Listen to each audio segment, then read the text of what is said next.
पूर्वी दिल्ली की जनता के लिए पहले से ही प्रधानमंत्री जी ने कोई कमी नहीं छोड़ी है।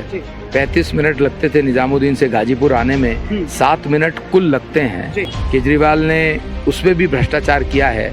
केंद्र से 3000 करोड़ रुपए लेने के बावजूद भी उस पे 3 रुपए खर्च नहीं करे हैं उन्होंने। भ्रष्टाचार का जवाब वोट की चोट से दिया जाएगा। उसने देश के टुकड़े टुकड़े करने की बात की हो, जो अफजल गुरु की फांसी पर शर्मिंदा हो, इसको अपना कैंडिडेट बना के कांग्रेस क्या बताना चाहती है? एक मोहल्ले में 3 दुकानें शराब की खुलेंगी और जनता उनको भगत सिंह मानेगी। पूर्वी दिल्ली से भारतीय जनता पार्टी के उम्मीदवार हर्ष मल्होत्रा जी हैं, उनसे जुड़ते हैं, बातचीत करते हैं, क्योंकि पूरा समीकरण आप देख रहे हैं और देश की राजधानी दिल्ली के 7 सीटों पर जिस तरह से फिर से एक बार भारतीय जनता पार्टी ने अपना दांव खेला है, तो वहीं दूसरी तरफ कांग्रेस और आम आदमी पार्टी मिलकर 3 और 4 पर गठबंधन की है। सबसे पहले एक बार जुड़ते हैं, सर से बातचीत करते हैं। पहले क्या कहेंगे जिस तरह भारतीय जनता पार्टी ने आपके ऊपर एक बार भरोसा जताया? भारतीय जनता पार्टी विश्व का सबसे बड़ा राजनीतिक दल है।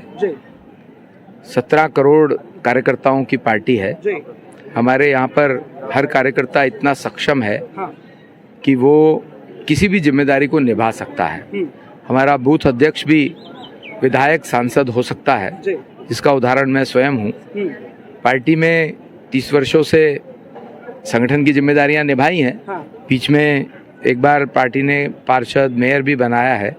तो पार्टी हमारा शीर्ष नेतृत्व तय करता है कि किस कार्यकर्ता के जिम्मे क्या काम लगा। अच्छा, अब की बार प्रधानमंत्री का विजन है 400 पार और दिल्ली में 7 सीटें, भारतीय जनता पार्टी एक तरफ, आम आदमी और कांग्रेस एक तरफ, क्या कहेंगे? प्रधानमंत्री जी का विजन की बात नहीं है, पूरा देश चाहता है। पिछले 10 वर्षों में जो मोदी जी के नेतृत्व में देश में देशवासियों के लिए जो काम हुआ है, जो भारत की छवि विश्व स्तर पर एक ऊंचे पायदान पर पहुंची है। आज आदरणीय मोदी जी विश्व के one of the tallest leaders में से आते हैं। तो ये सब चीज़ों को देखते हुए दिल्ली की जनता, देश की जनता को लगता है कि इस बार एनडीए को 400 पार कराना चाहिए और दिल्ली की जनता का आशीर्वाद भारतीय जनता पार्टी के 7 प्रत्याशियों को मिल रहा है और उनके आशीर्वाद से 7 भाजपा के प्रत्याशी संसद में सांसद के रूप में जाएंगे। पूर्वी दिल्ली की जनता के लिए आपके तरफ से क्या सौगात है सर जीतने के बाद? पूर्वी दिल्ली की जनता के लिए पहले से ही प्रधानमंत्री जी ने कोई कमी नहीं छोड़ी है। चाहे वो मेरठ एक्सप्रेस वे हो, पॉल्यूशन मुक्त हुआ है वो क्षेत्र, कंजेशन मुक्त हुआ है। 35 मिनट लगते थे निजामुद्दीन से गाजीपुर आने में, 7 मिनट कुल लगते हैं। इंफ्रास्ट्रक्चर डेवलप होता है तो वहाँ पर एम्प्लॉयमेंट भी जनरेट होती है।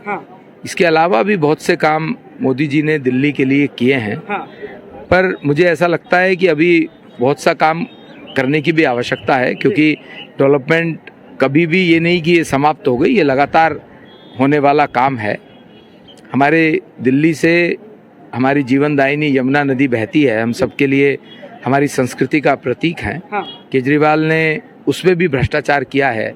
केंद्र से 3000 करोड़ रुपए लेने के बावजूद भी उस पे 3 रुपए खर्च नहीं करे हैं उन्होंने। मुझे लगता है कि यमुना जी की जेल का जवाब वोट से देगी जनता।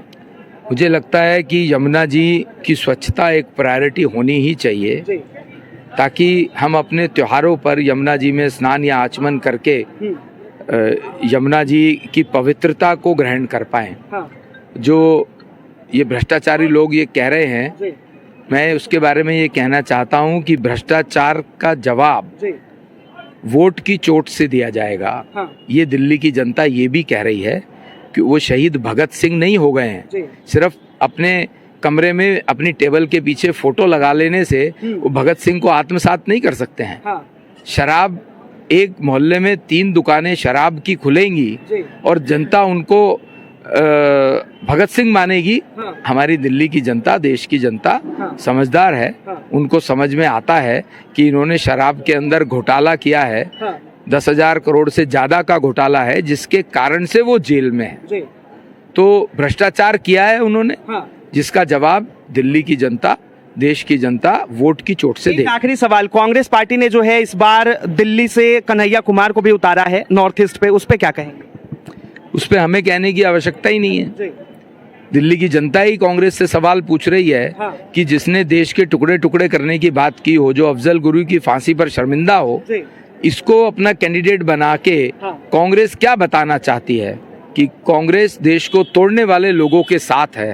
तो उन्होंने तो अपने पूरे देश में ये मैसेज दे दिया कि वो इस चुनाव में कहीं टिकते ही नहीं है, क्योंकि आज देश में जो माहौल है वो देशभक्त लोगों के लिए है, ऐसे लोगों के लिए नहीं है जो देश को तोड़ने वाले लोगों के साथ। बहुत बहुत धन्यवाद तमाम जानकारी के लिए। साफ तौर पर आपने सुना, ये भारतीय जनता पार्टी के पूर्वी दिल्ली से उम्मीदवार हर्ष मल्होत्रा जी है और साफ तौर पर इन्होंने जिस तरह से कांग्रेस पार्टी को लेकर, चाहे वो आम आदमी पार्टी के सीएमओ मुखिया अरविंद केजरीवाल हो, उनके ऊपर किस तरह से इन्होंने तंज कसा और साफ तौर पर ये कहा कि ये तो इलेक्शन के बाद पता चलेगा, दिल्ली की जनता बताएगी कि 7 सीटों पर कौन आता है और उसके बाद दिल्ली के अंदर क्या होता है। फिलहाल के लिए इतना ही। प्रधानमंत्री का जो विजन है 400 पार, उसको लेकर सब लोग जुट चुके हैं और उसे लेकर ही आगे बढ़ रहे हैं। फिलहाल के लिए इतना ही। ऐसी तमाम खबरों के लिए देखते रहें न्यूज़ हंगर।